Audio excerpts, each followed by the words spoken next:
They said the Ohio River was just water and current. Then fishermen started getting hurt. Boats were damaged. People vanished. Records filled. Clinics noticed patterns. Rescue teams kept returning to the same bends. Warnings went unread. Cameras missed key moments. And quiet changes spread from dock to dock. What is really happening along one of America's busiest rivers, and why are more locals refusing to enter it anymore? Water that people no longer enter. The Ohio River is worked more than it is visited. It runs past river towns that grew around locks, dams, terminals, and long stretches of bank reinforced with rock. In summer, the water looks slow from a bridge, but the current can be uneven, especially near wing dikes, discharge points, and tow traffic. The river also carries a steady record of injuries and recoveries that are not mysterious at all.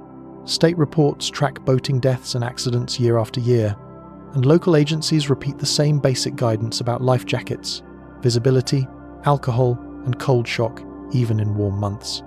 People who fish the Ohio talk about hazards in a plain way. They mention sudden wind on open pools, debris after rain, and the wake from a tow that arrives late and rolls longer than expected. They also mention things that come up from the river itself: hooks buried in skin, slips on algae-slick rocks, cuts from mussel shells.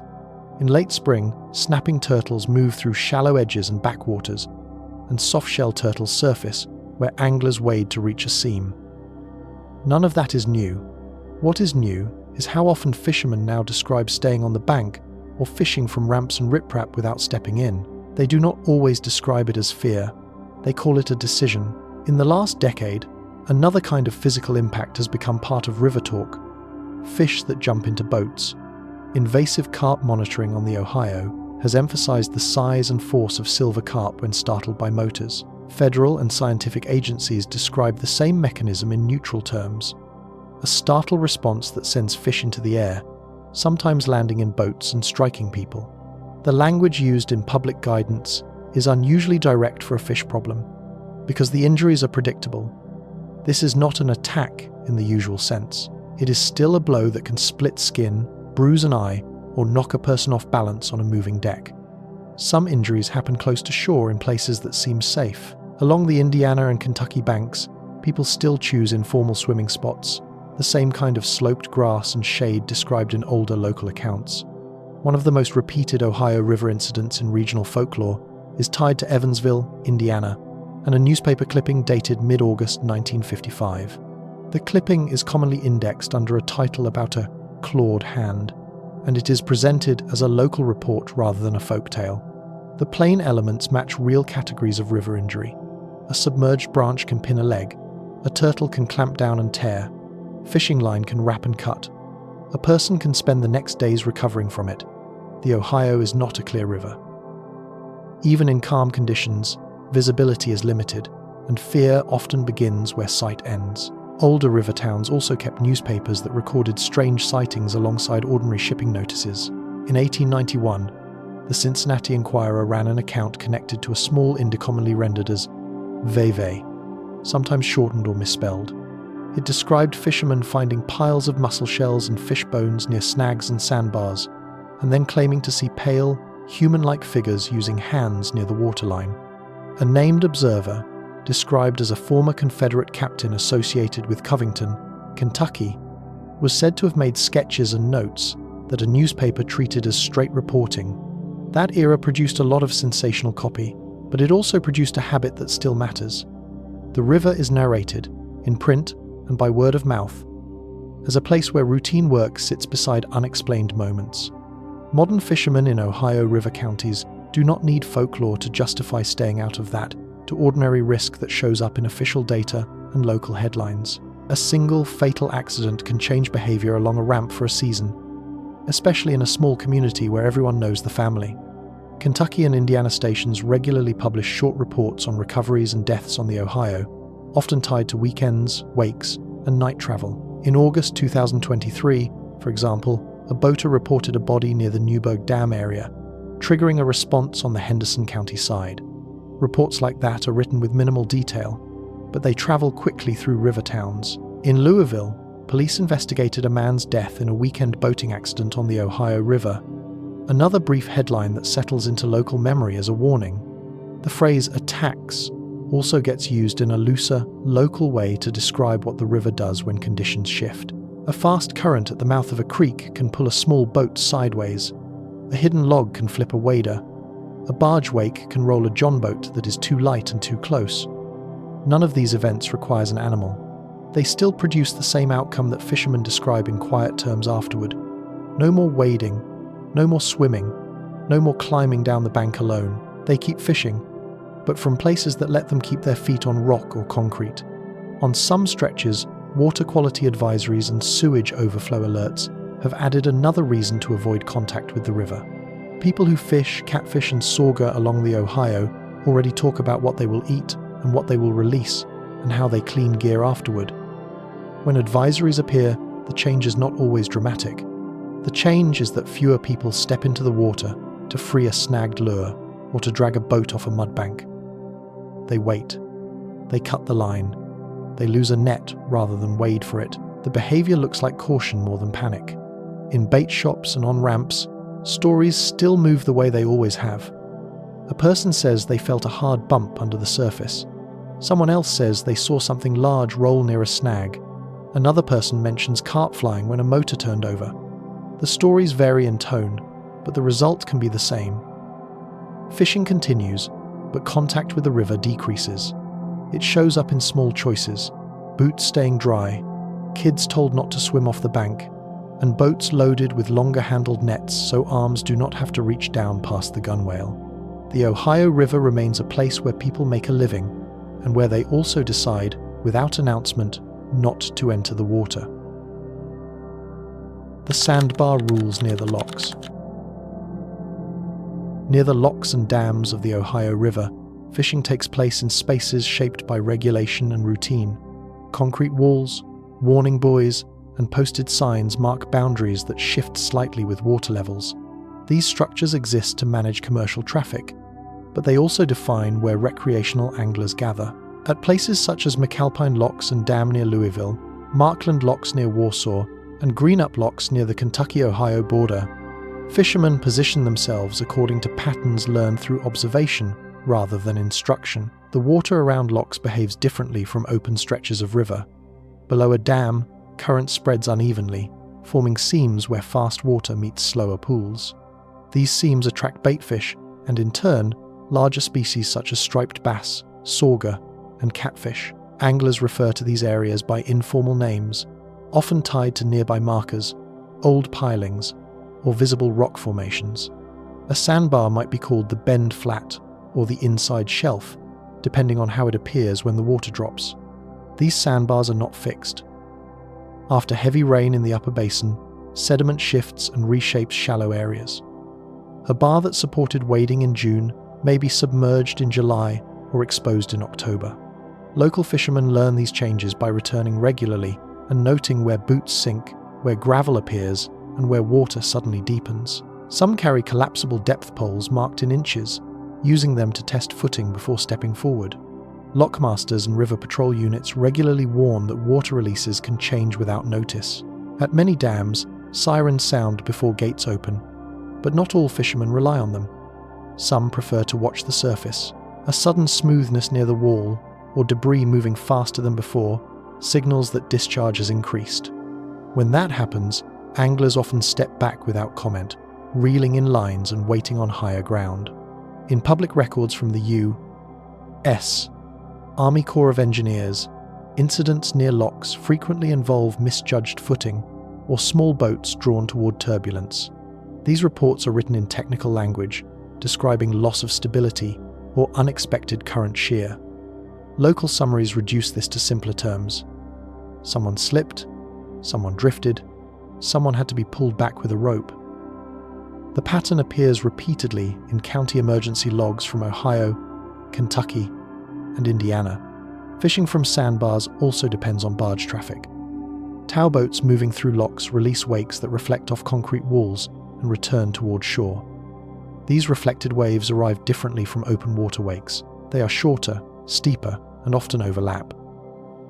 Those who fish these spots regularly learn to pause when they hear engines idling in the chamber. Many fishermen keep informal distance rules. At McAlpine, for example, experienced anglers often remain at least 30 yards from the main outflow when water is high. At lower stages, they move closer, sometimes standing on exposed rock ledges. These distances are not posted. They are passed along in brief comments, "Too close today," or "Better stay back." Sandbars near locks are also used by people launching small boats. Flat-bottomed john boats and inflatable craft are sometimes pushed into the water from these areas to avoid crowded ramps. This practice increases foot traffic and changes the condition of the ground. Packed mud becomes slippery. Loose gravel spreads into channels. After busy weekends, the surface can be noticeably altered. Local conservation officers have noted that many near-dam injuries occur when anglers attempt to retrieve snagged gear. Lures and sinkers often catch on submerged rocks placed to stabilize banks. These rocks are angular and covered in algae. When someone leans too far or steps onto them, traction disappears. Rescue reports from Gallatin County, Kentucky, and Mason County, West Virginia, include several such incidents between 2015 and 2022. Some fishermen adapt by using longer rods and heavier line near locks, allowing them to work lures without approaching the waterline. Others carry extendable lure retrievers, metal poles with spring-loaded claws. These tools are common in bait shops near major dams. Their presence reflects an effort to avoid entering unstable areas. Weather adds another layer. Wind moving against released current creates standing waves below dams. These waves look small from a distance, but can destabilize a person wading. In March 2019, after heavy rainfall in the Ohio Valley, river levels rose rapidly, and several anglers near Markland Locks were assisted back to shore by sheriff's deputies after becoming trapped on shrinking bars. Local news reports described the events briefly, focusing on road closures and high water, but emergency logs detail the coordination involved. During low water periods, sandbars become gathering points. Families fish together, and people set up folding chairs and coolers. These conditions give the impression of stability. However, Corps of Engineers bulletins note that even during drought conditions, upstream releases can raise water levels by several feet within hours. In August 2022, scheduled maintenance at Greenup Dam included test releases that surprised shoreline anglers, leading to hurried retreats and abandoned equipment.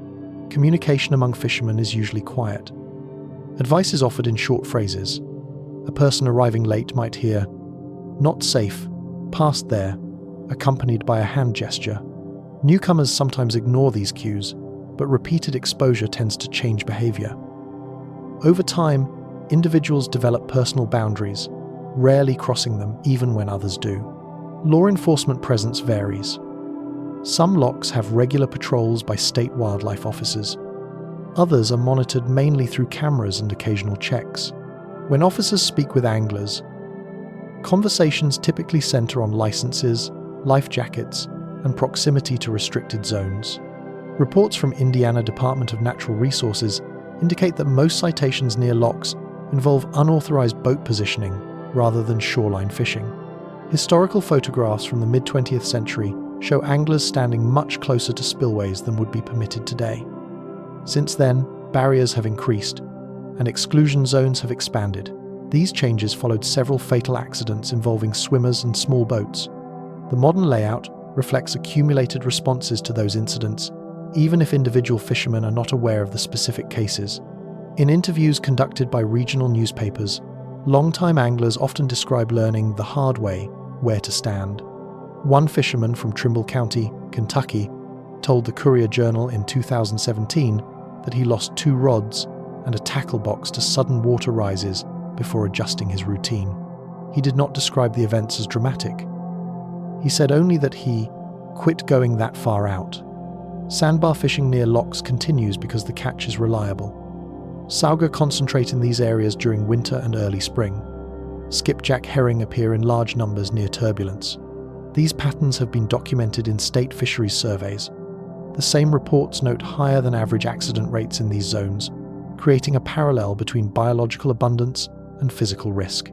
Over time, routines become fixed. Some anglers arrive at the same hour each week, park in the same spot, and walk the same path to the same patch of ground.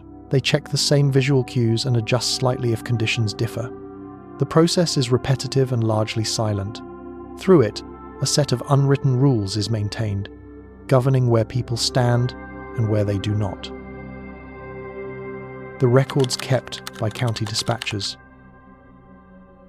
In small rooms inside county buildings, radios remain on even when no one is speaking. Screens display maps divided into grids. Clocks show local time and coordinated universal time. In dispatch centers along the Ohio River, from Lawrence County, Ohio, to Hancock County, West Virginia. Listening for calls that rarely follow predictable patterns. Some nights are quiet, others fill with brief reports that are written down, time-stamped, and stored. Most river-related entries begin without drama. A caller gives a location using landmarks rather than coordinates. Down from the grain elevator, across from the old ferry landing, near the bend past mile marker 720. Dispatchers translate these descriptions into reference points used by deputies, rescue squads, and marine units. The process is routine, shaped by repetition rather than urgency. Call logs from counties bordering the Ohio River show that many incidents involve the same categories year after year. Boats stalled in the current, people unable to return to shore, unresponsive swimmers, lost kayakers, reports of debris strikes. Each category has a standard code. The operator selects it, enters basic details, and forwards the information to the appropriate unit. In Mason County, West Virginia, archived dispatch summaries from 2014 to 2021 show an average of 40 to 50 river-related calls per year. Only a small portion involved fatalities. Most were classified as assist, check welfare, or marine standby.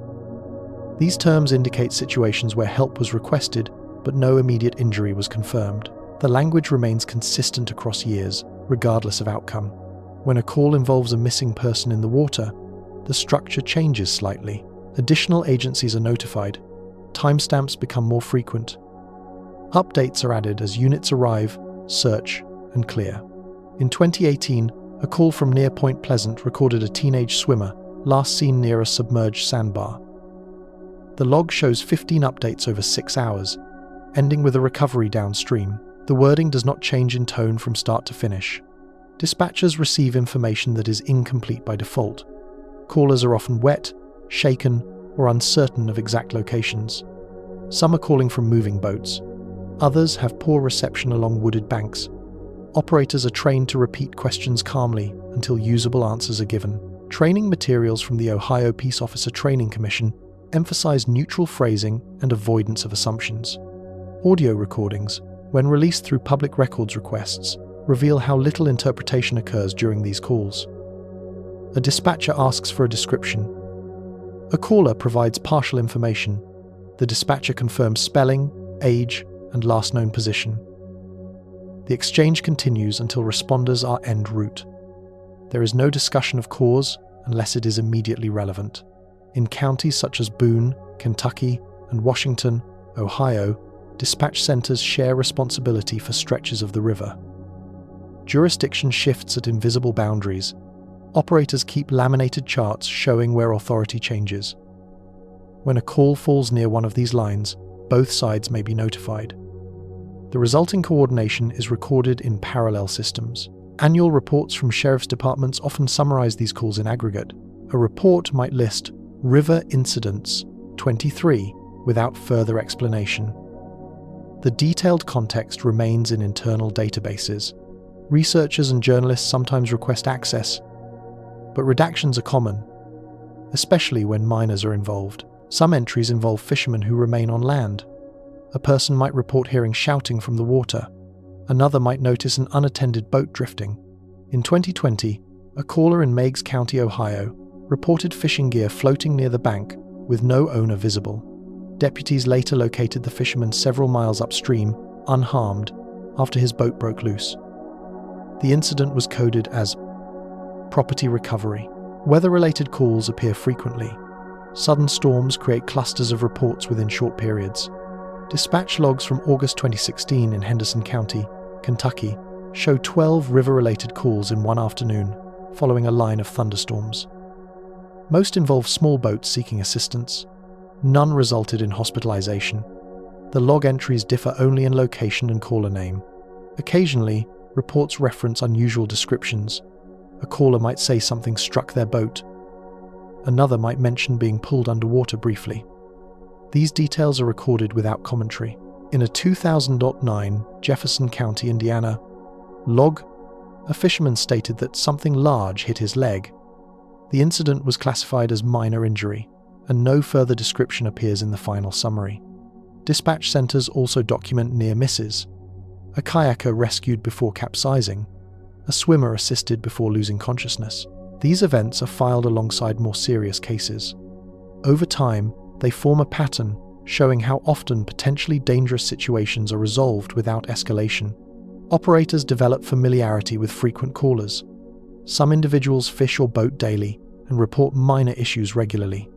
Notes sometimes reflect this history. An entry might include repeat location or known subject. These annotations are internal and not included in public-facing summaries. The technology used in these centers has changed gradually. Paper logbooks were replaced by digital systems in most counties between 2005 and 2015. Older records exist in storage rooms, organized by year and incident number. In Gallia County, Ohio, boxes of handwritten river incident logs from the 1980s are still kept in a climate-controlled archive. Training emphasizes consistency. New dispatchers are taught to follow scripts, even when calls sound alarming. Supervisors review recordings to ensure that tone remains even. This approach reflects the belief that predictable responses reduce confusion for responders. During prolonged search operations, dispatch centers become coordination hubs. They track boats, divers, drones, and helicopters. Each movement is logged.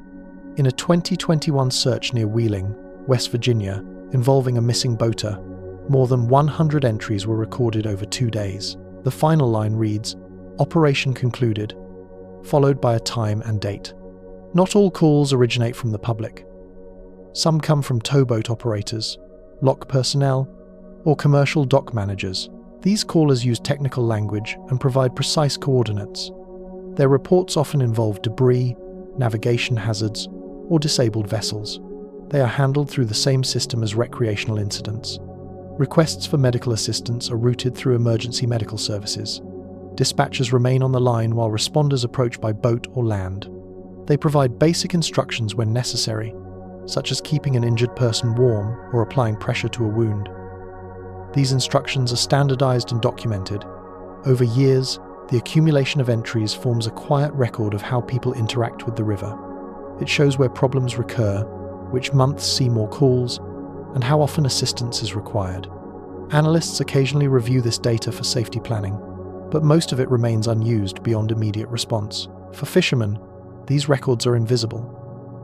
They continue to make decisions based on personal experience and local conversation.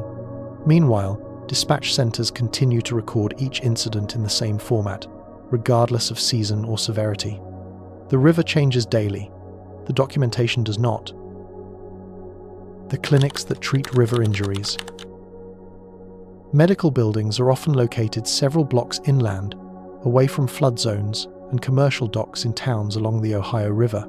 They are small hospitals, urgent care centers, and family clinics that serve wide rural areas. Inside, treatment rooms look similar to those in any other community. Vinyl floors, paper-covered exam tables, wall-mounted blood pressure cuffs. What differs is the steady appearance of patients whose injuries originate in the river. Emergency department intake forms in these facilities include a short field for location of incident. For river-related cases, nurses usually write simple phrases: Ohio River near ramp, below dam, fishing bank, boat accident. These entries appear regularly in records from facilities in counties such as Scioto, Lawrence, Cabell, and Daviess. Many patients arrive without ambulance transport. Friends or family members drive them in, wet clothes wrapped in towels, shoes left in truck beds. In triage, vital signs are taken first. Temperature is noted carefully, especially in colder months. because immersion lowers body heat even when air temperatures are mild. Cuts and abrasions are the most common river-related injuries. Rocks placed for bank stabilization are angular. Mussel shells are sharp. Rusted metal debris is occasionally present near old docks. When skin is broken in river water, infection risk increases. Nurses irrigate wounds thoroughly, often using larger volumes of saline than they would for similar injuries sustained on land. Physicians in these clinics are familiar with water exposure protocols. Charts from Kentucky One Health and Ohio Health facilities show repeated references to tetanus status, prophylactic antibiotics, and monitoring for cellulitis. The Ohio River carries agricultural runoff and urban discharge, making contamination a routine concern. Another frequent complaint is blunt trauma. Patients report being struck by jumping fish, knocked against gunwales, or thrown onto submerged rocks. These injuries include bruised ribs, fractured wrists, and concussions. Imaging orders for boat-related fall or river impact appear regularly in radiology logs. In some cases, patients present after near-drowning incidents. They may appear stable at first, breathing normally and speaking clearly. Medical staff are trained to observe these individuals for delayed respiratory complications. Admission notes often reference secondary drowning risk, though the term used in formal documentation is post-immersion pulmonary injury. Records from St. Mary's Medical Center in Huntington and King's Daughters Medical Center in Ashland show that observation periods for such patients typically range from 4 to 12 hours. During that time, oxygen levels are monitored and chest imaging may be repeated. Hypothermia cases are more common in spring and fall. Water temperatures remain low long after air warms. Fishermen who fall in while wearing waders are particularly vulnerable. Wet clothing traps cold water against the body. Intake notes frequently mention prolonged immersion and cold exposure. Soft tissue infections are another recurring issue. Small cuts that seem minor at first can become inflamed within days. Patients return with redness, swelling, and fever. Cultures sometimes reveal bacteria associated with freshwater environments. Treatment usually involves oral antibiotics and follow-up visits. Some injuries involve fishing equipment. Barbed hooks embedded in fingers, ears, or facial skin are treated using standardized removal techniques. Emergency department manuals include specific instructions for these cases. Charts often note whether the hook was clean, rusty, or previously used. In rural clinics, staff members may recognize repeat patients. Individuals who fish daily appear multiple times over years for similar injuries. Notes occasionally reference history of river accidents or frequent angler. Not all river-related visits are physical injuries. Some involve gastrointestinal illness after accidental ingestion of water. Symptoms include vomiting, diarrhea, and abdominal pain. Providers document recent swimming or wading when evaluating these cases. Stool testing is sometimes ordered during periods of known contamination. Mental health services are rarely involved in river injury cases, but exceptions exist. Survivors of serious accidents occasionally report sleep disturbance or anxiety about returning to the water. In these situations, primary care providers may recommend counseling. These referrals are noted without elaboration. Billing records show that many river-related visits are categorized as self-pay or covered by basic insurance plans. Commercial fishermen and part-time anglers often lack specialized coverage. Financial counselors sometimes meet with patients after treatment, adding another layer of interaction connected to these incidents. Seasonal patterns are visible in clinic data. Spring brings hypothermia and high water accidents. Summer sees more lacerations, blunt injuries, and dehydration. Autumn involves fewer cases overall, but a higher proportion related to unstable footing on exposed banks. During flood events, clinics prepare for surges in water-related injuries. Staff schedules are adjusted. Supplies such as IV fluids, warming blankets, and wound care kits are restocked. In March 2018, after widespread flooding along the Ohio, several hospitals in southeastern Indiana activated emergency staffing plans in response to increased river rescues. Communication between medical facilities and emergency responders is routine. Paramedics provide brief handoff reports describing conditions at the scene. These reports are summarized in charts.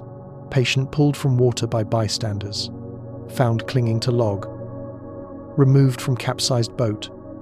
The language is consistent and unemotional. Some patients decline full evaluation. After initial treatment, they sign discharge forms and leave. Charts record left against medical advice or refused observation. These cases are followed only if the patient returns.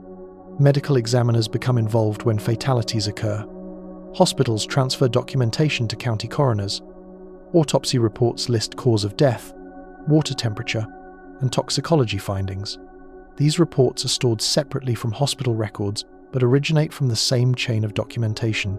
Training sessions for rural healthcare providers often include modules on water-related injuries. Continuing education materials reference local conditions, including current strength and contamination risks. These sessions reinforce procedures that are already part of daily practice. Over time, clinic staff develop a practical understanding of river hazards without visiting the water themselves. They learn from patterns in charts and from conversations with patients. A nurse in Lawrence County once told a regional health journal that she could tell the season by the injuries.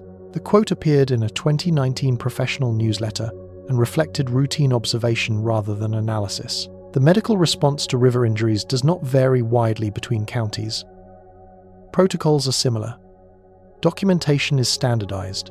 Each visit adds another entry to a growing record of how contact with the river affects the body. When patients are discharged, instructions usually include advice to keep wounds clean, watch for infection, and avoid further exposure until healed.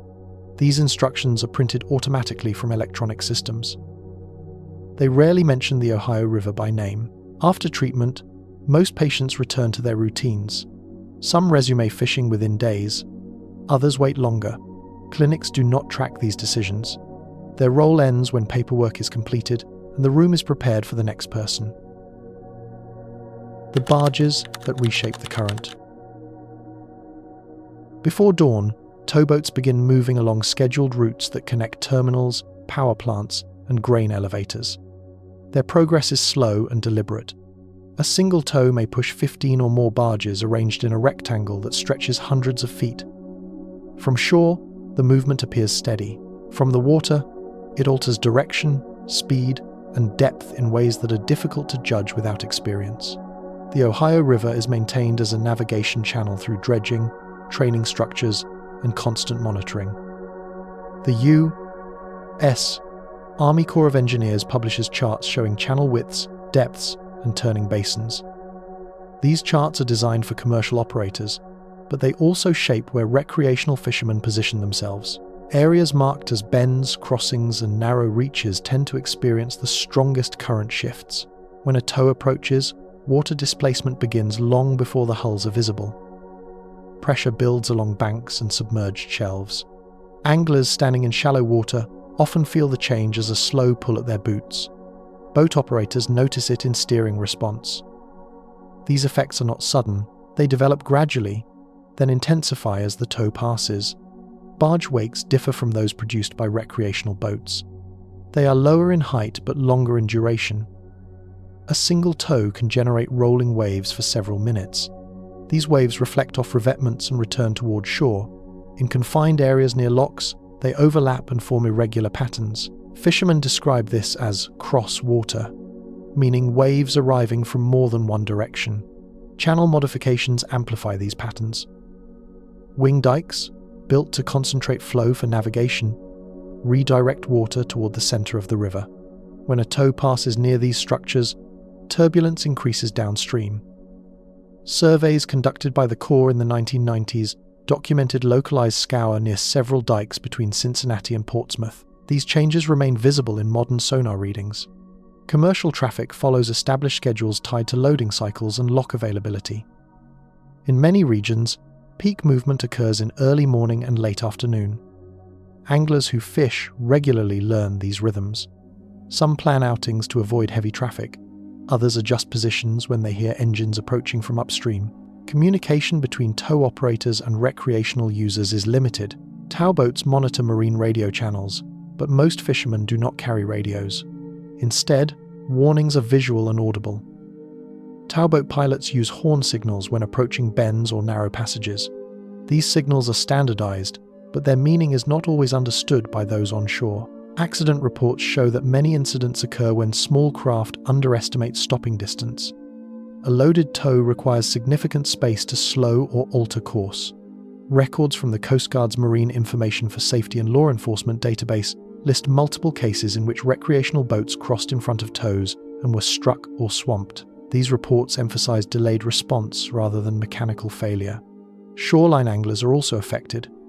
When barges pass close to bank fishing areas, water recedes briefly before returning in a surge.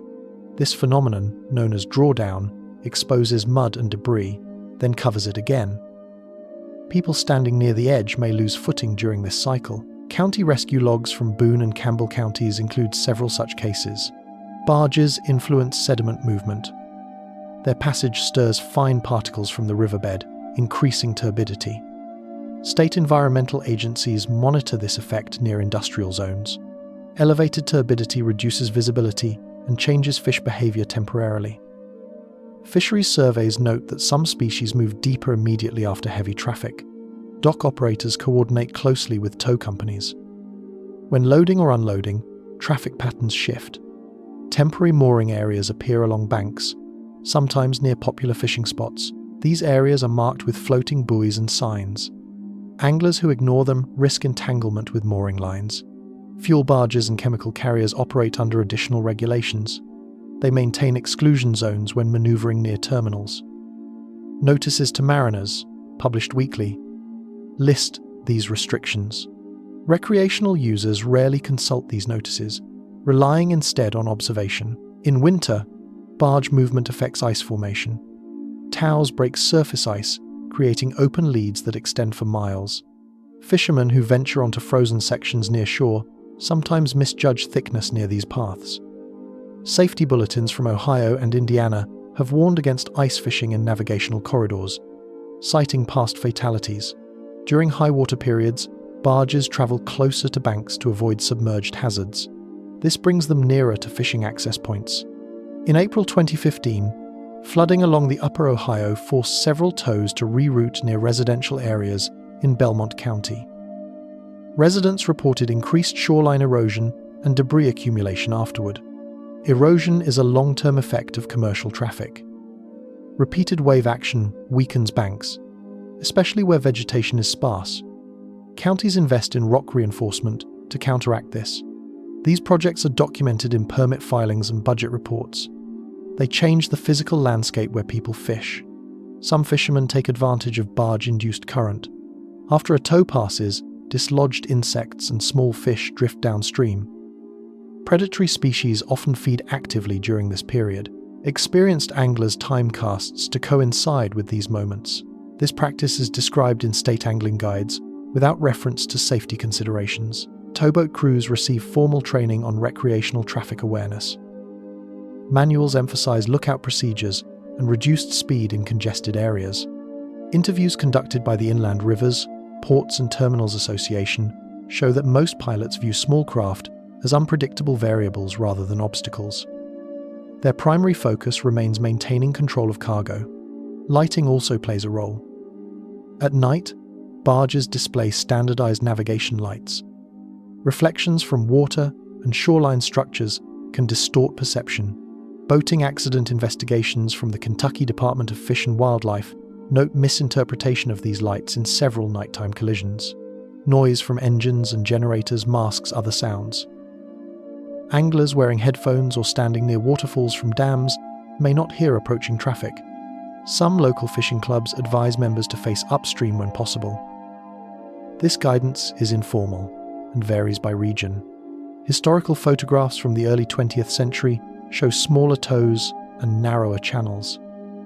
As cargo volumes increased, barge sizes expanded. The river was modified to accommodate this growth. These changes altered flow patterns permanently. Engineering reports from the 1960s outline these adjustments in detail. Insurance records indicate that damage to small boats from barge wakes is common but underreported. Minor flooding, broken equipment, and capsizing near shore often go unclaimed. Owners repair vessels privately. As a result, official statistics capture only severe cases. Tow traffic continues year-round, except during extreme weather or maintenance closures. Its consistency contrasts with the seasonal presence of recreational users. For fishermen, this means adapting to a system that does not adjust for leisure activity. On certain stretches, informal agreements exist between tow operators and local marinas. Pilots reduce speed near launch ramps during busy weekends. These practices are voluntary and depend on individual crews. They are not recorded in policy documents. River mile markers provide reference points for both commercial and recreational users. Incident reports often cite these markers. For example, a 2022 Coast Guard summary described a capsized fishing boat near mile marker 591 after a tow passed. The description focused on location and sequence, not personal accounts. Education campaigns attempt to bridge knowledge gaps. Brochures distributed at ramps explain how barges maneuver and why they cannot stop quickly. Surveys conducted by the Ohio Department of Natural Resources suggest limited readership of these materials. Over time, fishermen develop personal margins around tow paths. They learn which bends funnel traffic closer to shore and which stretches allow more space. These judgments are based on observation rather than formal instruction. From above, on navigation maps and satellite images, tow routes appear as lines through open water. From within them, they are moving corridors that shift pressure, depth, and direction. For those who fish along the Ohio, these corridors shape daily decisions, even when no barge is in sight. The water tests and advisory notices. At public access points along the Ohio River, metal cabinets are mounted to railings and fence posts. Inside are laminated maps, phone numbers, and weathered pamphlets that list recent advisories. Some are updated weekly. Others remain unchanged for months. Anglers passing through often glance at them briefly, if at all, before walking toward the water with rods and buckets. Water quality monitoring on the Ohio River is coordinated through state environmental agencies and the Ohio River Valley Water Sanitation Commission, known as ORSANCO. Established in 1948 through an interstate compact, ORSANCO maintains fixed monitoring stations at intervals along the river from Pittsburgh to Cairo, Illinois. These stations continuously measure dissolved oxygen, pH, turbidity, conductivity, and bacterial levels. Data is transmitted electronically and stored in centralized databases. Field technicians follow standardized procedures when collecting samples. At designated locations, they lower sterile bottles attached to weighted lines. Each container is filled at a specific depth to avoid surface contamination. The time, air temperature, water temperature, and river stage are recorded. Samples are sealed, labeled, and placed in insulated containers for transport to certified laboratories. Bacterial testing focuses primarily on Escherichia coli. Elevated E. coli levels indicate possible contamination from sewage or agricultural runoff. After major rainstorms, readings often increase. When thresholds established by the Environmental Protection Agency are exceeded, health departments issue temporary advisories discouraging swimming and prolonged water contact. These advisories are typically limited in duration.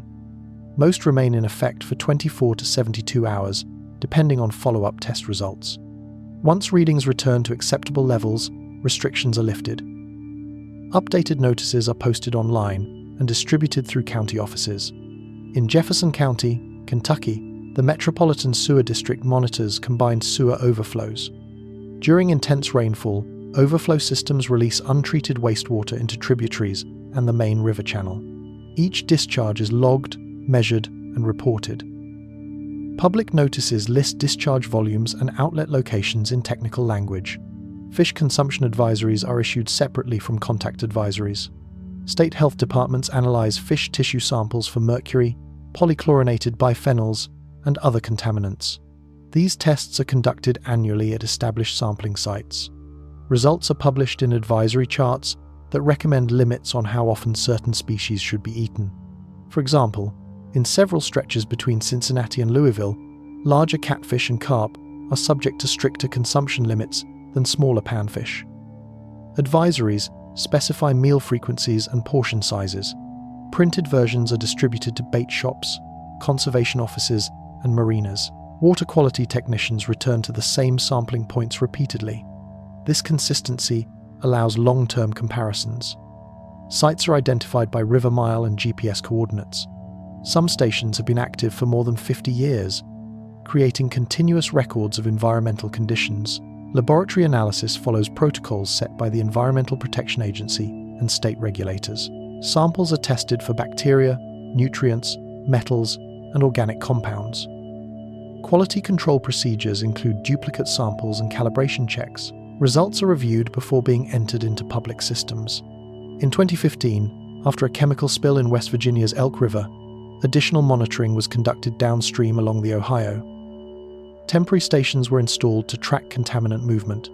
Reports documented declining concentrations over time. When levels returned to baseline, supplemental testing was discontinued. Industrial facilities along the river operate under discharge permits issued through the National Pollutant Discharge Elimination System. These permits specify allowable pollutant levels and reporting schedules. Companies submit monthly discharge monitoring reports. Violations are recorded in public compliance databases. Local health departments review these reports when investigating complaints about water odor, discoloration, or fish kills. Most inquiries result in reference to existing monitoring data. Follow-up sampling may be ordered if readings appear abnormal. Turbidity levels change frequently. After storms, suspended sediment increases, giving the river a darker appearance. Monitoring stations record these fluctuations. Agencies classify them as natural hydrologic responses unless accompanied by chemical anomalies. Advisory signage varies widely by region. In urban areas such as Louisville and Huntington, electronic message boards sometimes display warnings. In rural counties, advisories may only appear on websites. Some access points have no signage at all. Volunteer monitoring programs supplement official efforts. Community organizations in towns like Marietta and Madison train residents to collect surface samples during summer months. These groups submit results to state agencies. Their data is reviewed but not used for regulatory enforcement. Seasonal reports compile thousands of measurements into summary documents. Orsanco's annual assessments present trends in oxygen levels, nutrient concentrations, and bacterial compliance. These reports avoid interpretive language and focus on numerical comparisons. Storm-related variability complicates public understanding. A site may meet safety standards in the morning and exceed them by evening after rainfall upstream. Advisories reflect this uncertainty, emphasizing precaution rather than prediction. Local governments sometimes discuss water quality during council meetings. Minutes from river counties show recurring questions about pollution sources and testing frequency. Officials respond by citing recent measurements and regulatory frameworks. Fish tissue testing occasionally leads to revised consumption guidelines. In 2019, updated mercury data prompted changes to advisories in parts of southeastern Ohio. Announcements were distributed through press releases and online bulletins. Online dashboards display real-time and historical data. Users can view graphs showing daily bacterial counts or temperature trends. Traffic to these platforms increases after major storms and during summer months. Water temperature is also monitored closely. During prolonged heat waves, elevated temperatures combined with nutrient runoff may encourage algal growth. When harmful algal blooms are suspected, additional testing is conducted for toxins. Warnings remain in place until laboratory confirmation shows reduced concentrations. Historical data indicates gradual improvement in several pollutant categories since the 1970s. Implementation of the Clean Water Act reduced industrial discharges of heavy metals and organic waste. However, sediment samples still contain residues from earlier decades, influencing present-day fish advisories. Interstate coordination remains central to monitoring efforts. Because the Ohio River forms state boundaries, contamination events in one jurisdiction affect others downstream. Orsanco facilitates data sharing and synchronized advisories. Testing programs do not address all risks associated with river use. They measure chemical and biological indicators, but do not evaluate navigation hazards, current velocity, or debris accumulation. These factors are handled by separate agencies. Advisories are revised continuously. When new samples are processed, databases update automatically. Outdated notices are removed or archived. The system repeats with each major weather event. For many anglers, official data remains peripheral. Some consult online charts before trips. Others rely on visual cues such as watercolor and odor. Agencies continue to sample, analyze, and publish results according to fixed schedules, maintaining records that extend across generations. The search teams on quiet mornings. Before most river towns open their storefronts, trailers are already being backed into gravel lots near boat ramps. Pickup trucks arrive without sirens or markings. Men and women unload plastic tubs, rope bags, and aluminum cylinders. The process is slow and familiar. Equipment is laid out in the same order each time, following routines practiced during training sessions and monthly drills. Search and recovery teams along the Ohio River are usually organized at the county level. Some operate through sheriff's departments, others function as volunteer dive units supported by local fire departments. Membership records from counties such as Gallia, Boyd, and Hancock show that many participants have served for more than a decade. Turnover is limited. Experience is valued more than speed. Most activations begin with a call from dispatch, a missing swimmer, a capsized boat, a vehicle suspected to have entered the water. Teams are notified through paging systems or group messages. Members respond from work, home, or neighboring towns. Arrival times are logged for accountability. When teams assemble, a briefing is held near the water's edge. The incident commander reviews known information, last sighting, water level, current speed, temperature, and weather forecast. Maps are consulted. Previous incidents at the same location are sometimes mentioned. These briefings are factual and brief. Dive operations are governed by written protocols. Before entering the water, divers conduct equipment checks. Air pressure is verified. Regulators are tested. Communication lines are inspected. Each step is confirmed aloud.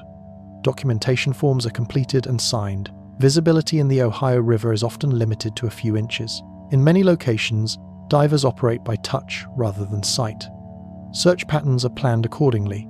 Circular sweeps, line searches, and grid patterns are used depending on depth and current. These methods are practiced repeatedly during training. Surface support teams manage ropes, monitor air supply, and track dive times. Whiteboards or waterproof notebooks are used to record entries and exits. Safety officers watch for signs of fatigue or disorientation. If conditions deteriorate, operations are paused without discussion. Some searches begin days after an incident. In these cases, teams rely on current models and historical data to estimate drift patterns. The U.S. Coast Guard and state agencies provide guidance based on river flow measurements. These calculations are treated as reference points rather than guarantees. Equipment varies by county. Larger departments maintain inflatable rescue boats with sonar systems. Smaller teams use John boats and portable depth finders. Sonar images are reviewed on small screens mounted near steering consoles. Operators look for irregular shapes or disturbances on the riverbed. In colder months, divers wear dry suits with insulated liners. These suits require additional maintenance and training. Leak tests are conducted before deployment. Hypothermia protocols are reviewed during winter briefings. Search areas are marked with floating buoys and weighted lines. These markers define boundaries and help maintain systematic coverage. As conditions change, markers are moved. Each adjustment is recorded. Family members of missing persons sometimes gather nearby. Teams designate liaison officers to communicate with them. Information shared is limited to confirmed facts. Speculation is avoided. Conversations are documented in incident reports. Historical records from Ohio and Kentucky show that most recoveries occur within a few hundred yards of last known positions.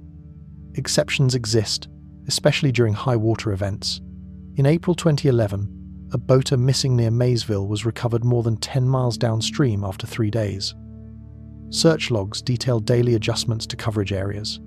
Not all operations result in recovery. In some cases, searches are suspended after extended efforts. Decisions are based on safety assessments, resource limitations, and probability estimates. Suspension notices are filed with county offices and reviewed periodically. Training requirements are standardized through state agencies and national associations.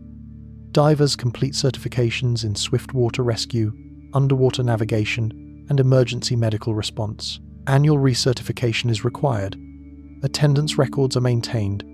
Many team members have primary occupations unrelated to emergency services. Farmers, mechanics, teachers, and utility workers appear frequently in rosters. Participation is voluntary in some counties and compensated in others. Funding sources include county budgets, grants, and community donations. Maintenance occupies significant time between activations. Air tanks are inspected and hydrostatically tested. Boats are cleaned and stored. Electronics are updated. Supply inventories are reviewed monthly. These tasks are documented in equipment logs. Search operations are influenced by river traffic. When commercial barges are present, diving is suspended. Coordination with tow operators occurs through marine radio channels. Clearances are requested and recorded. Weather affects scheduling. Fog delays launches.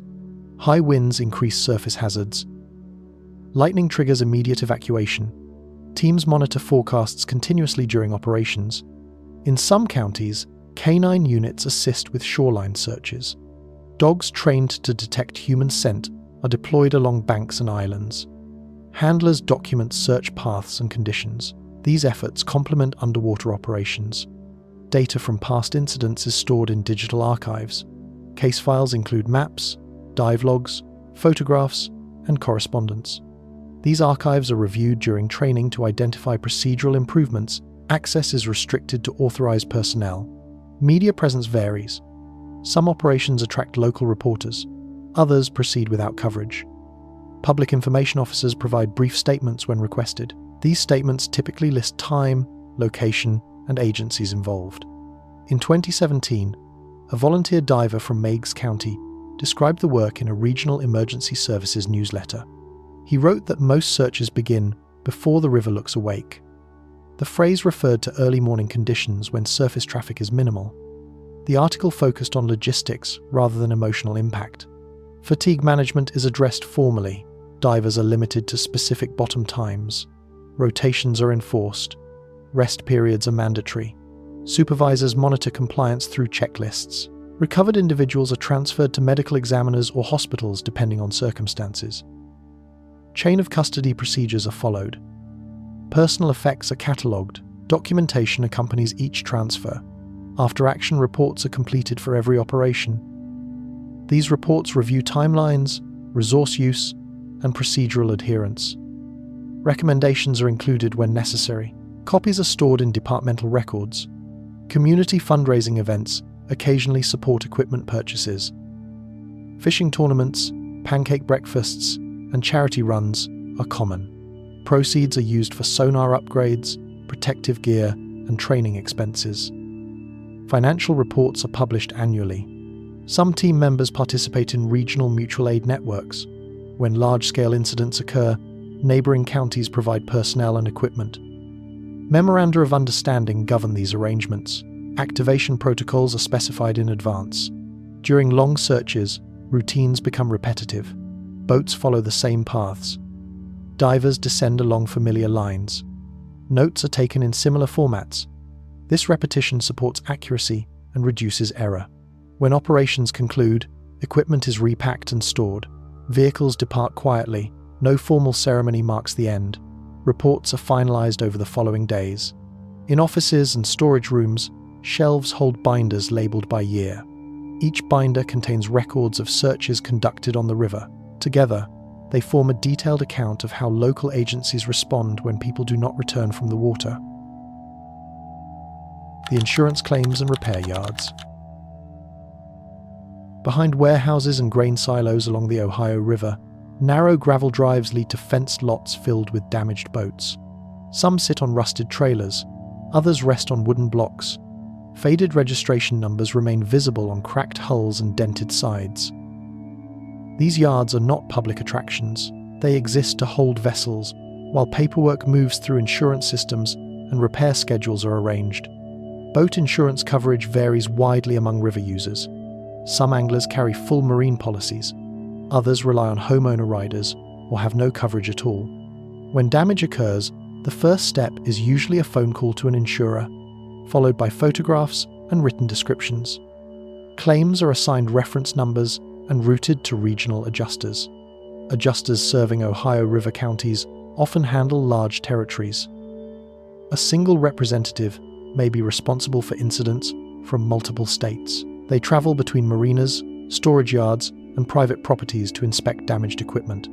Reports are completed on standardized forms that list hull type, engine model, serial numbers, and visible defects. Most claims involve physical impact, hulls split by submerged debris, transoms cracked by wave pressure, motors damaged after partial submersion. In some cases, water enters fuel systems or electrical components, requiring full replacement. These issues are documented in inspection notes using technical terminology. Repair estimates are prepared by certified marine technicians or shop owners. Small repair yards in towns such as Ironton, Maysville, and Tell City operate with limited staff. Many employ fewer than 5 workers. They balance insurance work with private maintenance contracts and seasonal servicing. Estimates include labor hours, parts costs, and projected timelines. If repair costs exceed a set percentage of the vessel's worth, the boat may be declared a total loss. This determination is recorded in claim files and triggers salvage procedures. Salvage boats are transferred to designated lots. Titles are marked accordingly. Some are auctioned, others are dismantled for parts.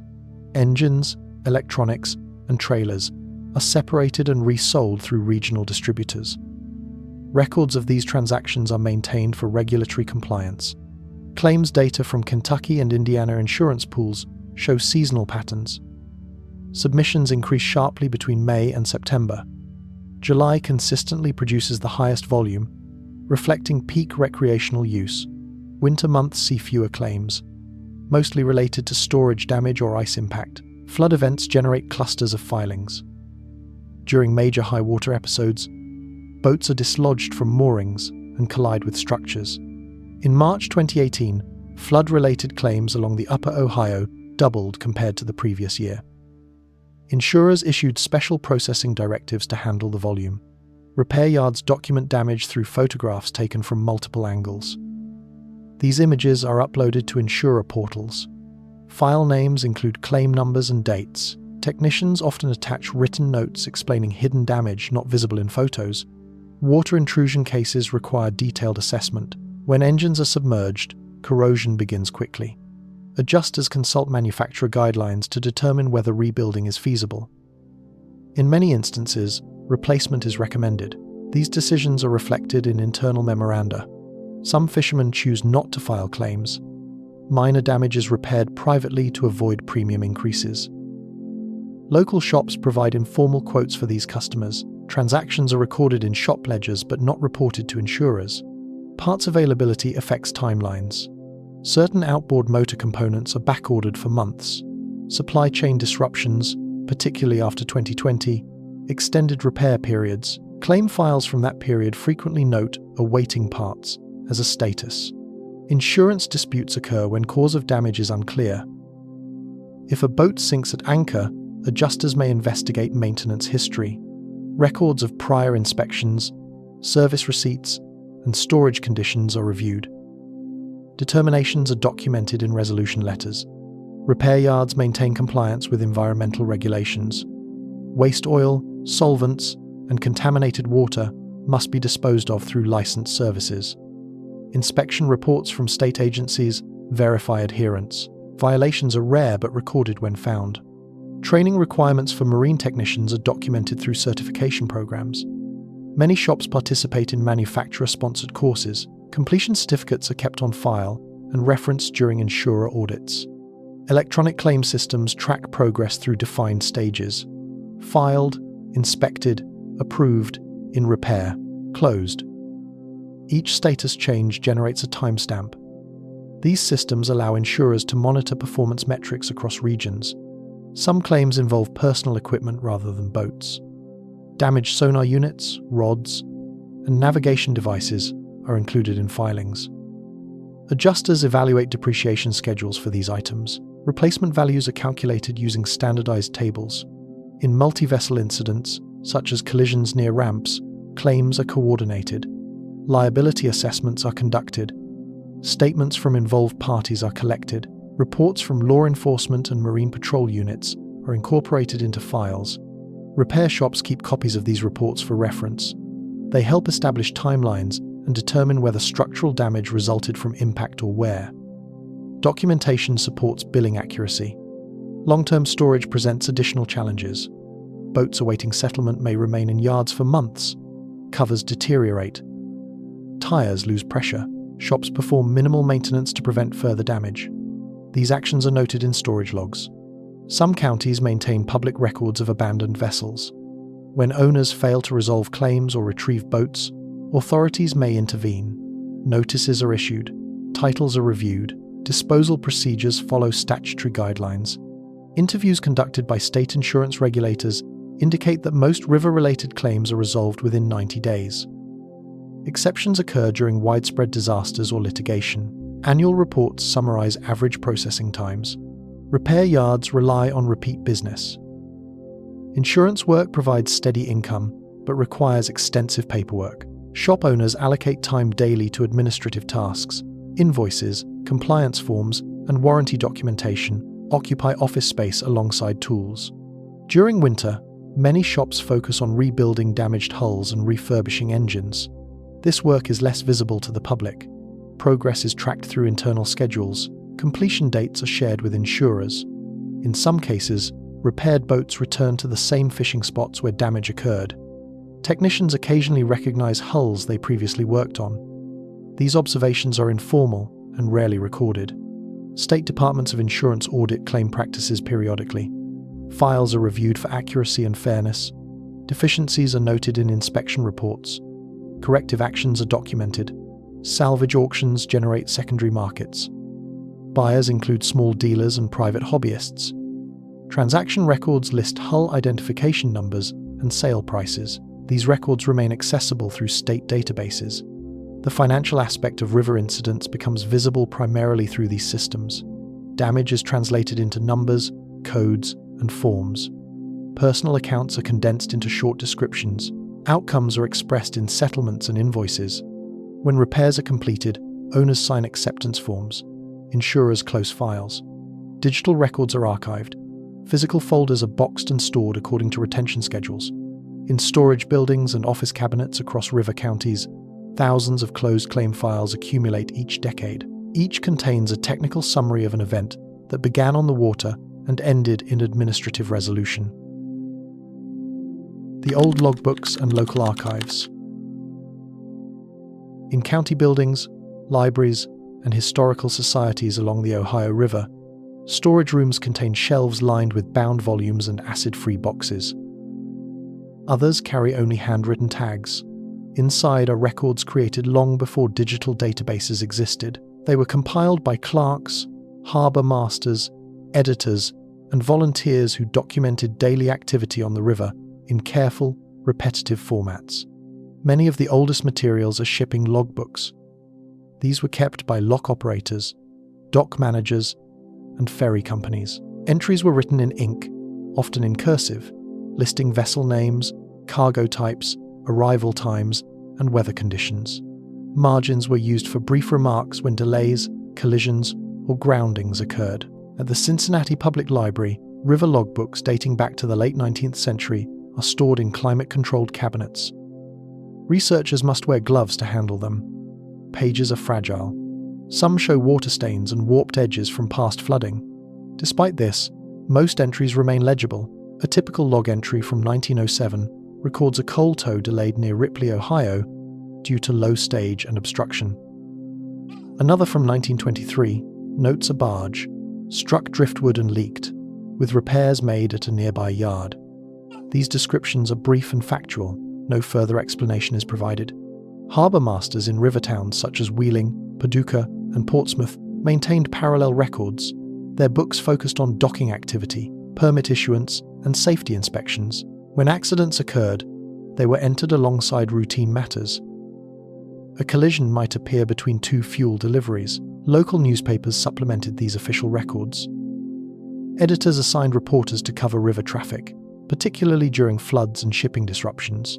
Articles were published under regular columns titled River Notes or Harbour Report.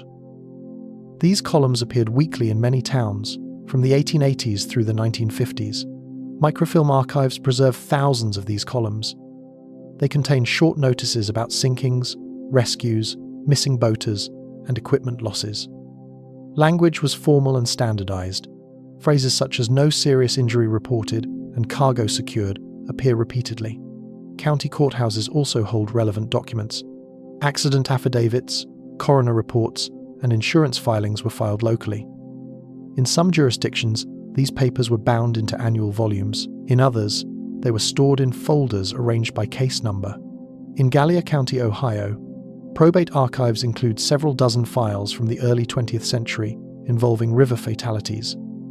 Each contains witness statements, medical findings, and burial permits. The wording follows templates provided by state authorities.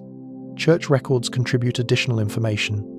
Baptism, marriage, and funeral registers sometimes note deaths by drowning or boating accident. These entries are usually limited to a single line. They provide dates and locations but no narrative.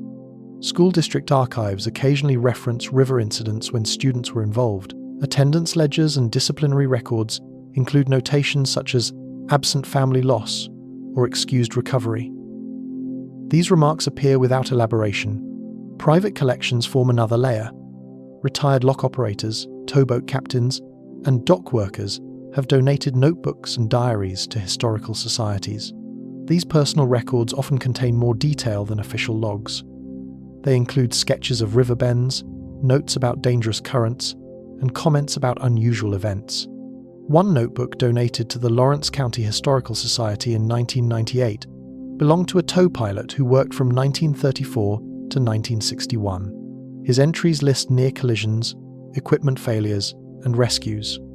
He recorded dates and mile markers but avoided personal commentary. Photographic archives complement written records. Early 20th century photographs show damaged boats pulled onto banks, crowds gathered at accident sites, and rescue operations using ropes and skiffs. Captions identify locations and dates. They rarely describe causes. Mapping documents also preserve information.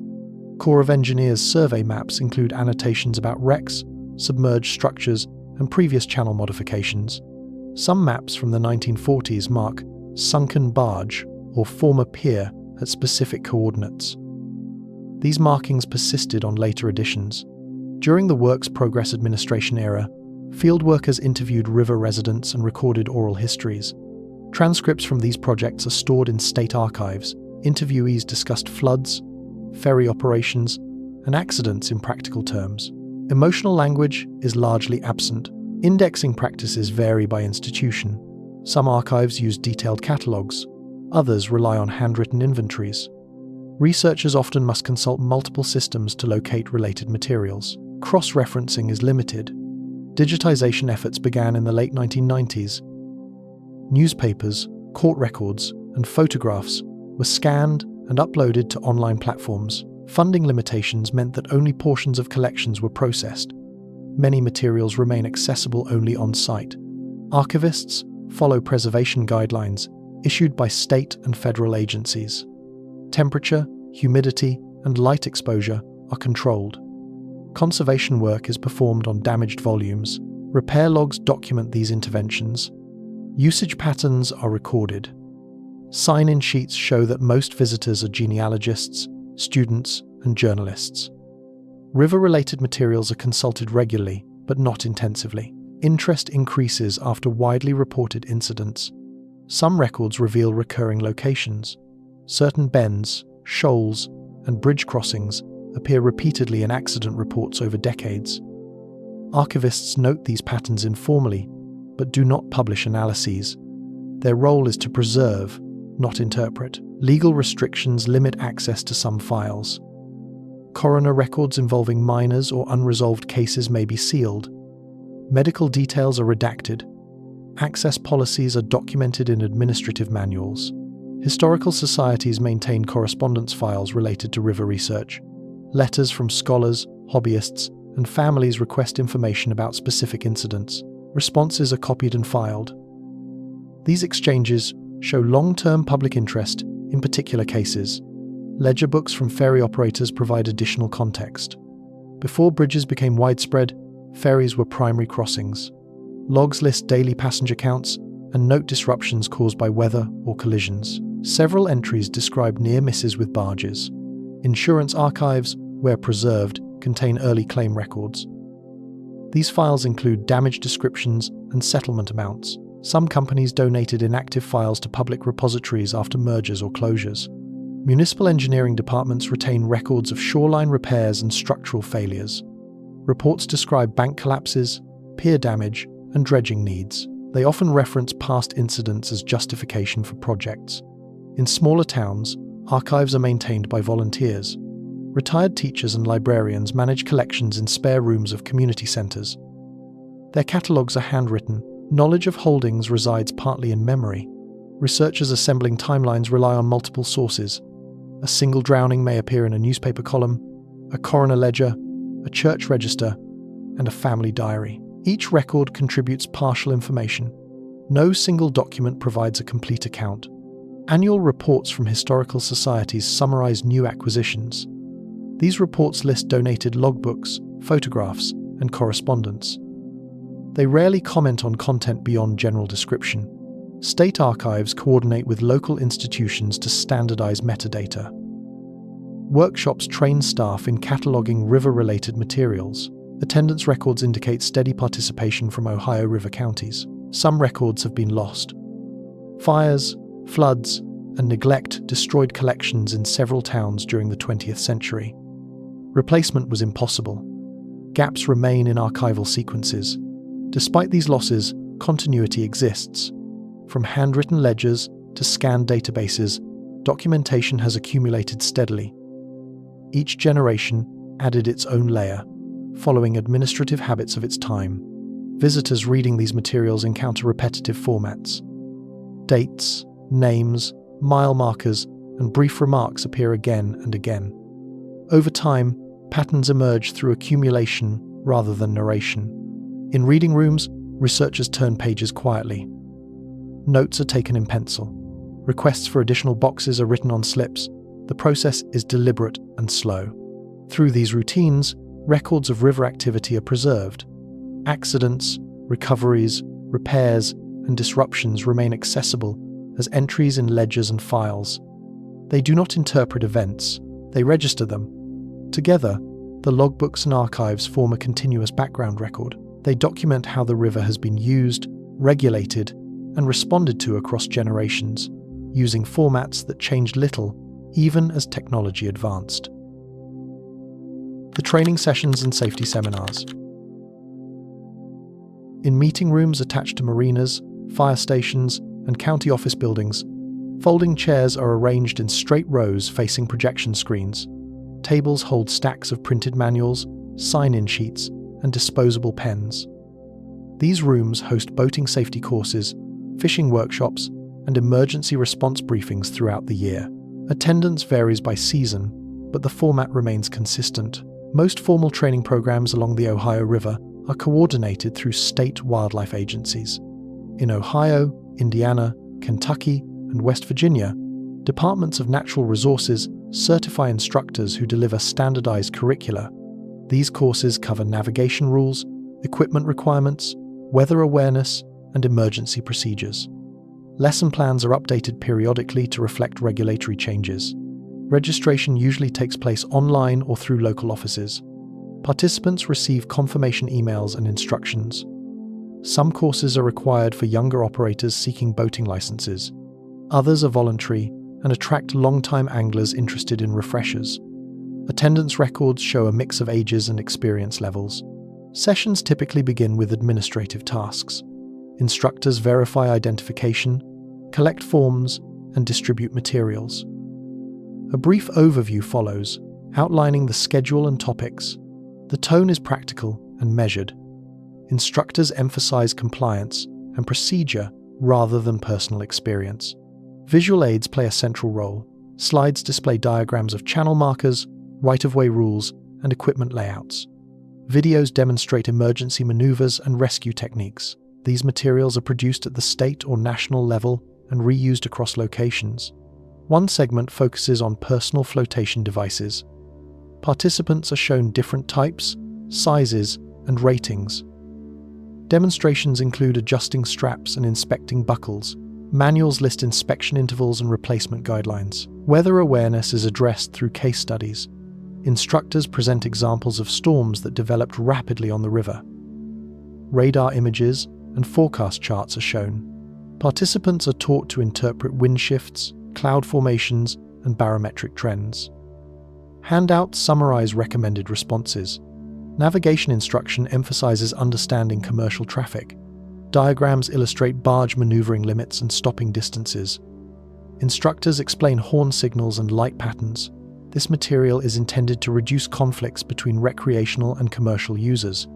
Emergency response modules outline procedures for capsizing, person overboard situations, and engine failure.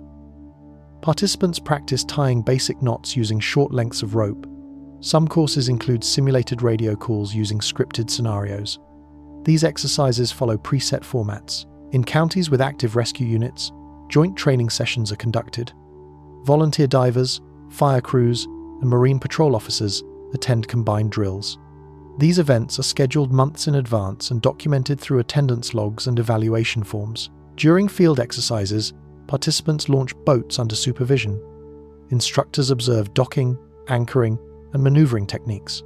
Performance is recorded on checklists. Feedback is provided verbally and noted in training records. Angler-specific seminars are often hosted by conservation groups. These sessions focus on habitat awareness, invasive species prevention, and safe wading practices. Presenters use maps and biological surveys to explain seasonal patterns. Safety content is integrated into ecological discussions. Funding for training programs comes from multiple sources. State budgets, federal grants, and registration fees support operations. Annual financial reports list expenditures for materials, venue rentals, and instructor compensation. Course evaluations are collected at the end of sessions. Participants rate clarity, relevance, and organization. Results are summarized in quarterly reviews. Low scores trigger curriculum revisions or instructor retraining. Instructors maintain certification through continuing education. They attend regional conferences and online courses. Attendance certificates are filed with state agencies. Lapsed certifications result in temporary suspension from teaching. Some training sessions are mandated after incidents. Operators involved in accidents may be required to complete remedial courses. Court records show referrals to safety programs as part of probation conditions.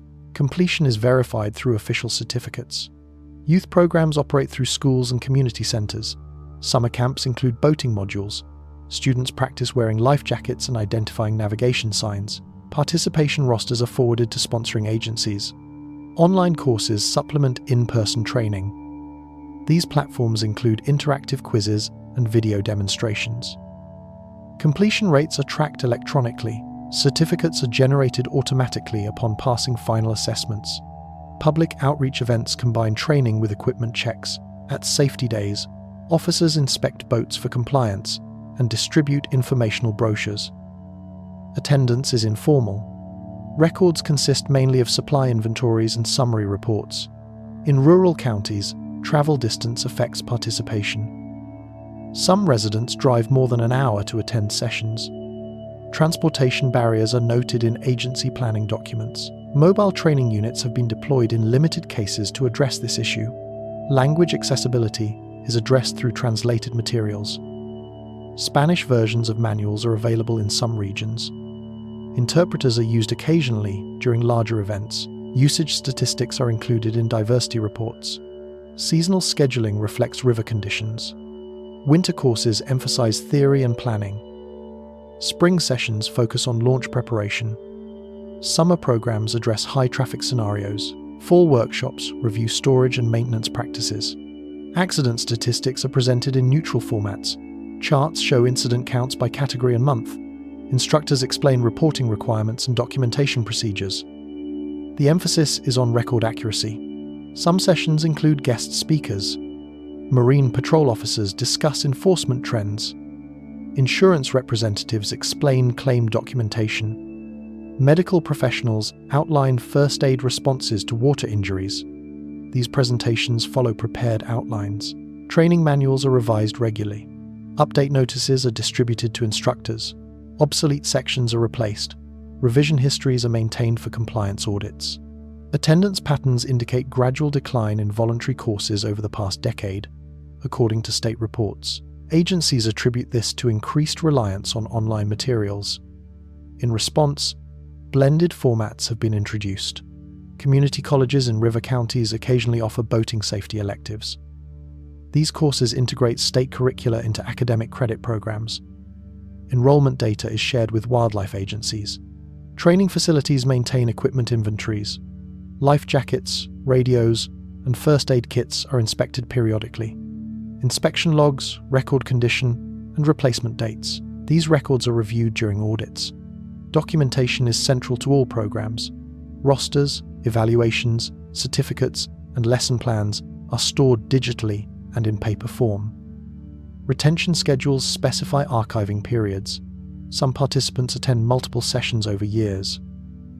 Records show repeated enrollments by charter guides and tournament anglers. Notes sometimes indicate refresher status.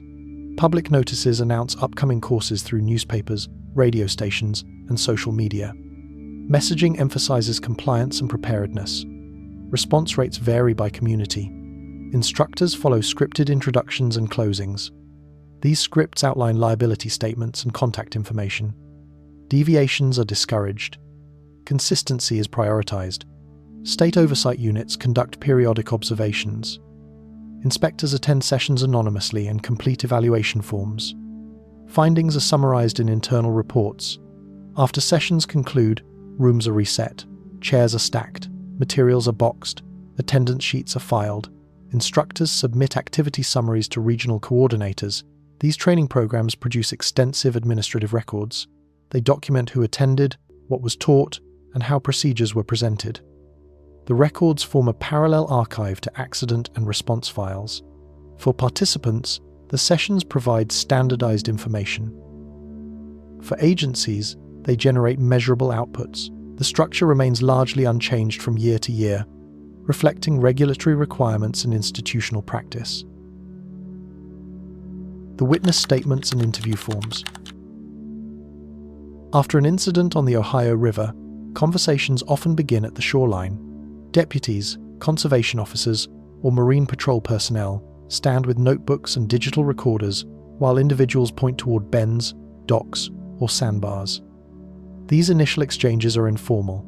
They establish names, contact information, and basic sequences of events before formal documentation begins. Most agencies use standardized interview templates. These forms include fields for time, date, weather conditions, visibility, and water level. Witnesses are asked to describe what they observed in their own words. Officers transcribe responses or attach audio recordings. Each file receives a case number linked to dispatch and incident reports. Statements are usually collected within hours of an event. When conditions prevent immediate interviews, follow-up appointments are scheduled. Locations vary. Some interviews take place in sheriff's offices. Others occur at private residences or workplaces. Interviewers are trained to avoid leading questions. State manuals emphasize neutral phrasing and sequential reconstruction. Witnesses are encouraged to describe actions in chronological order. Interruptions are minimized. Corrections are initialed. Language on the forms is procedural. Sections are labeled observation, action taken, and additional remarks. Blank spaces are provided for diagrams. Many witnesses draw rough sketches of boat positions or current flow. These sketches are scanned and stored electronically. Weather conditions are recorded carefully. Wind direction, precipitation, and cloud cover are noted. Officers reference data from nearby stations to verify accuracy. Discrepancies are documented without interpretation. Witnesses often use landmarks rather than measurements. Phrases such as "near the old bridge," "by the Red Buoy," or "across from the warehouse" appear frequently. Investigators translate these into mapped coordinates during later analysis. In multi-party incidents, statements are collected separately. This reduces cross-influence. Officers schedule interviews at different times when possible. Logs reflect these arrangements. Some witnesses decline to provide written statements. In such cases, officers document refusal and reason, if given. These notes become part of the case file. No further action is taken unless required by court order. Medical personnel may also provide observations. Paramedics submit supplemental reports describing victim condition at recovery. These reports are attached to witness files. Terminology follows emergency medical standards. In fatal cases, coroners and medical examiners conduct additional interviews. Family members and close associates may be questioned about recent activities. These interviews are recorded in separate investigative files, but referenced in incident summaries. Digital storage systems organize statements by jurisdiction and year. Access is restricted. Audit logs track when files are opened or modified. Retention policies specify archiving periods, often exceeding 10 years. Handwritten statements are still common in rural counties. These are scanned and indexed. Original copies are stored in evidence rooms. Chain of custody forms accompany transfers between offices. Interviewers sometimes conduct site reenactments. Witnesses return to the location and indicate positions and movements. Photographs are taken. These images are labeled and added to case folders. Discrepancies between statements are noted in review memos. Investigators summarize differences in timing, distance estimates, or actions. These memos avoid conclusions and focus on documentation. Court proceedings occasionally require witness testimony. In such cases, original statements are retrieved and compared to oral accounts. Clerks certify copies. Any amendments are logged. Training materials stress the importance of precise transcription. Officers practice writing verbatim responses during certification courses. Errors discovered during audits lead to corrective training. Some witnesses submit statements electronically through agency portals. These systems include prompts guiding narrative structure. Submissions are time-stamped automatically. Metadata records device type and submission location. Cultural and language considerations are addressed through interpreter services. Translated statements are attached alongside originals. Certification of accuracy is included. Community members sometimes provide unsolicited accounts days after an incident. These are logged as supplemental statements. Their timing and source are noted. Investigative files may include dozens of individual accounts. In a 2020 collision near Rising Sun, Indiana, 27 separate statements were collected. Each followed the same template, despite differing perspectives. Privacy regulations govern release of these records. Names and addresses are redacted in public disclosures. Request logs document each release. Annual audits review random samples of interview files. Inspectors assess completeness and adherence to protocol. Findings are summarized in internal reports. The process of statement collection continues regardless of incident outcome. Minor rescues and major fatalities generate similar documentation structures. Differences lie mainly in file volume. Over time, these records form a parallel narrative to medical, dispatch, and insurance files. They preserve first-hand observations in standardized formats. Personal impressions are converted into administrative text. In filing rooms and digital servers, witness statements accumulate in chronological order. Each is dated, numbered, and linked to related documents. Together, they represent the official memory of events as recorded by those who observed them. The long-term absence from the water. In county fishing license, offices, and sporting goods stores, clerks sometimes recognize customers who no longer buy the same equipment they once did. Waders are replaced by folding chairs. Chest-high boots give way to rubber-soled shoes. Requests for boat accessories become less frequent. These changes occur gradually and are not announced. They are recorded only in sales patterns and informal observations. Participation data collected by state wildlife agencies shows small but consistent shifts over time. In several Ohio River counties, resident fishing license renewals declined slightly between 2012 and 2022, even as population remained stable.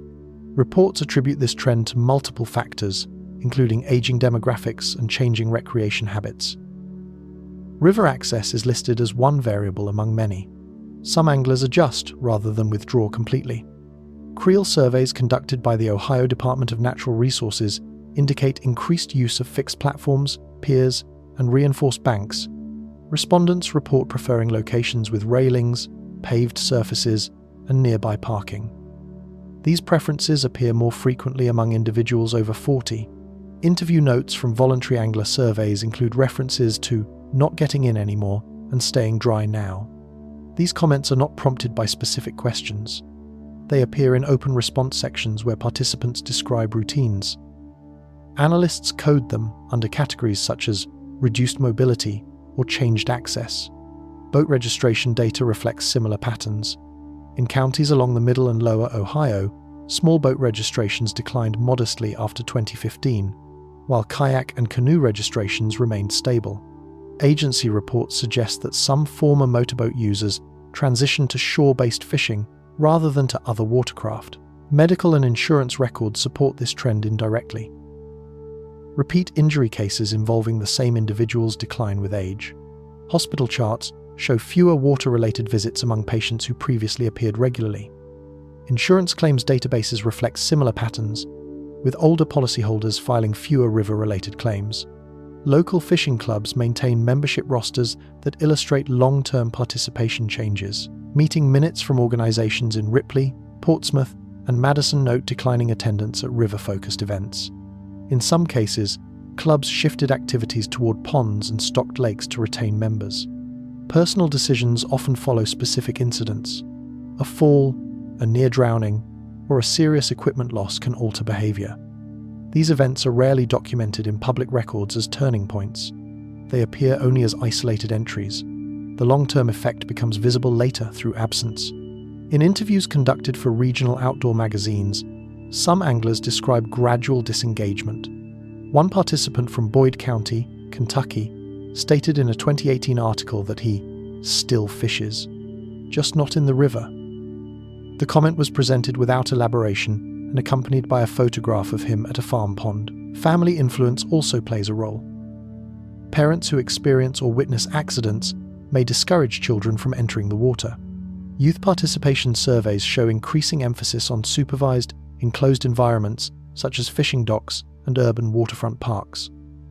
Unstructured river access is used less frequently. Economic factors intersect with safety concerns. Repair costs, insurance premiums, and equipment replacement expenses increase over time. For some individuals, repeated losses make continued participation impractical. Household budget surveys occasionally reference boat upkeep as a discontinued expense. Retirement communities and senior centers in river counties organize fishing outings to controlled sites. Program schedules from facilities in Wheeling and Ashland show trips to reservoirs and stocked lakes rather than to the main river channel. Coordinators cite accessibility and predictability as reasons. Environmental conditions influence long-term choices. Changes in shoreline structure, erosion, and vegetation alter familiar spots. When access points disappear or become unstable, some anglers do not relocate. They reduce activity instead. Social networks reinforce these patterns. When one member of a fishing group withdraws, others may follow. Group outings become less frequent. Message boards and local forums show declining posts about certain river locations over time. Digital platforms provide partial insight. Analysis of public fishing apps indicates reduced reporting from specific Ohio River segments after major flooding events. Activity does not always rebound fully. New users often choose different locations.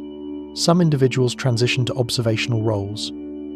They continue visiting riverbanks without fishing. They watch barge traffic, water levels, and seasonal changes. Park attendance records include visitors who do not hold fishing licenses but frequent access areas. Community surveys conducted by park departments show increased use of walking paths and viewing platforms along riverfronts. These developments correspond with reduced use of informal fishing spots. Infrastructure investments reflect shifting public preferences. Longitudinal studies on outdoor recreation participation indicate that perceived risk influences long-term engagement more than isolated incidents. When individuals consistently associate an activity with unpredictability, participation declines. These findings are cited in state planning documents. Public health assessments rarely focus specifically on river disengagement. However, they note reduced physical activity among older residents who discontinue fishing and boating. Alternative programs are recommended to maintain outdoor involvement. Some former anglers retain equipment long after stopping. Garage inventories documented in estate records often include unused rods and tackle boxes. These items appear in probate listings without context. They represent past routines rather than current ones. Obituaries occasionally mention fishing as a lifelong interest, even when the individual had not participated in years. The activity remains part of identity after practice ends. This distinction appears frequently in family-submitted biographies. Volunteer organizations observe similar patterns. River cleanup groups report that long-time participants shift from in-water collection to shoreline tasks. Attendance remains steady, but roles change. Municipal planning documents address aging populations by proposing safer access points. Grant applications cite the need to retain older anglers through improved infrastructure. These proposals acknowledge disengagement indirectly. Statistical models used by wildlife agencies project continued gradual decline in river-based participation without targeted intervention. These projections are included in 5-year strategic plans. They are presented without commentary. Some individuals return to limited contact after long absences. Surveys show occasional re-engagement during stable weather periods. These returns are often short-lived and situational. Historical comparisons suggest that similar patterns occurred in previous decades. Newspaper columns from the 1970s reference older fishermen watching from the bank. The phrase appears repeatedly in community reports. Documentation of absence is indirect. It appears in missing names from rosters, reduced transactions, and altered survey responses. No single record captures withdrawal. It is inferred through accumulation. For agencies, these changes affect revenue and planning. License sales, facility usage, and program attendance are adjusted in response. Budget forecasts incorporate participation trends. For individuals, disengagement is rarely framed as a decision. It develops through routine adjustments, fewer trips, shorter stays, more distance from the waterline. Over time, these small changes solidify. Fishing continues in other forms or stops altogether. The river remains visible, but less directly experienced. Records from health systems, insurers, clubs, and agencies converge on this pattern. Participation does not end abruptly. It tapers. In access logs, sales data, and attendance sheets, the process is documented without narrative. Names appear less often, then stop appearing. Along the Ohio River, long-term absence is not marked by announcements or ceremonies. It is reflected in empty spaces where people once stood, and in records that show gradual reduction rather than clear endings. If you found this video interesting, like and subscribe for more. Leave a comment with what you want us to cover next. Thank you for watching.